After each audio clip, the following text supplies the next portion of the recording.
mid xigta muhiimada waxa ugu muhiimsan halkan u nimid maanta waan isugu soo baxnay waxa ay tahay taageerida senatarkeena aqalka sare Xuseen Cali Xaaji wuxuu ku dhashay gobolka Shabeellaha Hoose dabcan saasan taageeraya galabtay ugu hadlahayo deegaan uma ugu hadlahayo halkan waxaan rabaa inaan ka hadlo Xuseen Cali Xaaji waxa uu yahay ee dhabta ee Soomaalinimo ee guud inaan ka hadlaan doonaya haddii la yiraahdo gobol anigu waxaan ku dhashay gobolka Galgaduud degmadiisa muxuu ahaa Dhuusamareeb ayaan ku soo jeedaa ama aan ku dhashay Xuseen wuxuu u baahan yahay ku dayasho waxaan rabaa inaan galabta hortiina ka cadeeyo inta media ay arkaysana aan hortayda macnaha aan u sheego Shanaale senatarka Soomaaliyeed ee saddex jeer ugu yimid waa Xuseen Cali Xaaji waxaan leenahay senatar ma ahan qof oo u baahan in laga sheekeeyo waa geesigeeni waa nin ma sha Allah oo dadkiisa iyo shacabkiisa wax badan u qabtay waxaan leeyahay senatar dalkaaga ku baahan magaalada ku baahan mar labaad waxaan codsanaynaa inuu senatarka noo soo laabto dalkeena Xuseen Cali Xaaji waxaan leenahay Xuseen waxa ku baahan dalkaaga iyo dadkaaga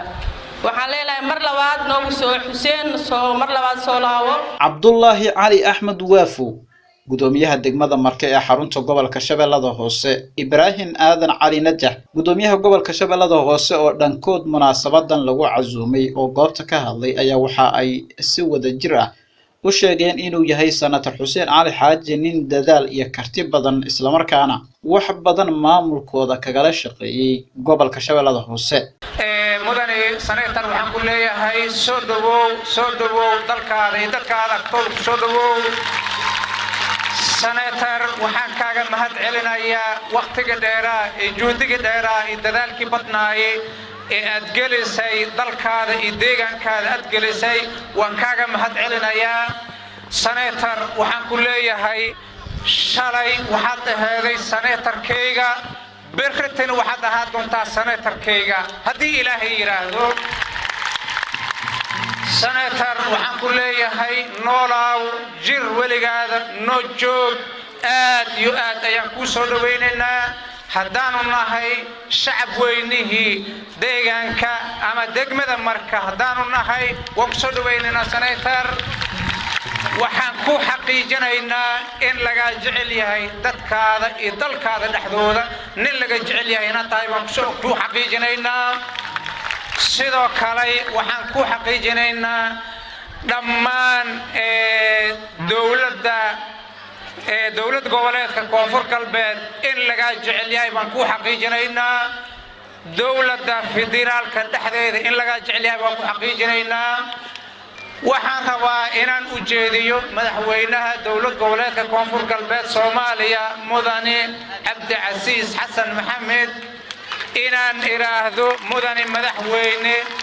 senator Xuseen sida aad u jeceshihiin ka daran shacabkiisa ayaa u jecel gacanta midig noogu soo qabo senator Xuseen Cali Xaaji in dib loo soo doorto waa senatorkii ugu horeeyay dadkiisa ay u soo banaan baxeen annaga haddaan nahay maamulka gobolka Shabeellaha Hoose waxaan qorkeena ku biirinaynaa senator Xuseen Cali Xaaji in dib loo soo doorto waxaan rabaa inaan u sheego aan codsi gaar ah u diro xildhibaanada baarlamaanka Koonfur Galbeed Soomaaliya gudoomiyaha baarlamaanka Koonfur Galbeed Soomaaliya madaxweynaha Koonfur Galbeed Soomaaliya in senator Xuseen Cali Xaaji uu haysto taageerada shacabka gobolka Shabeellaha Hoose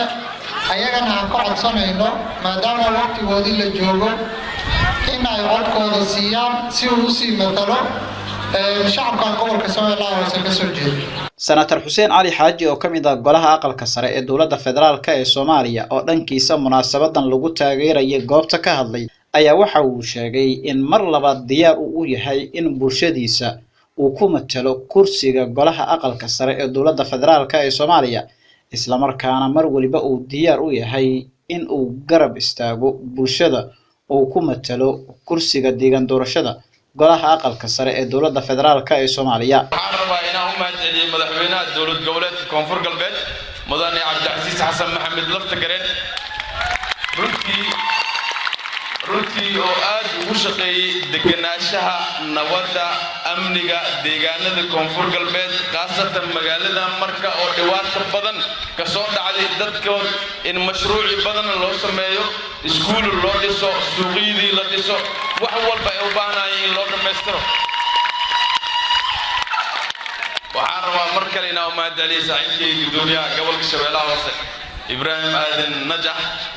waa nin dhalinyaro ah runtii haweeney maalin u taagay inuu ka shaqeeyo horumarinta iyo nabadeynta gobolkan Shabeellaha Hoose mashruuca awjeedii marka ka socdo afgooyo ka socdaa qoryooley ka socdaa baraawo ka socdaa meel walba waa ka socdaa magaalada marka hadda waxaa laga shaqeynayaa in elboor ay heshaa laga shaqeynayaa magaaladan waana ka shaqeyn doonaa insha Allah ilaahay hadduu diidin mar labaad iyo mar saddexaad waa mahadsantihiin guuleysta guula idin rajaynayaa Soomaali ha noolaato koonfur galbeed ha noolaato Shabeellaha Hoose ha noolaato dhammaanteen waa wada guuleysanaynaa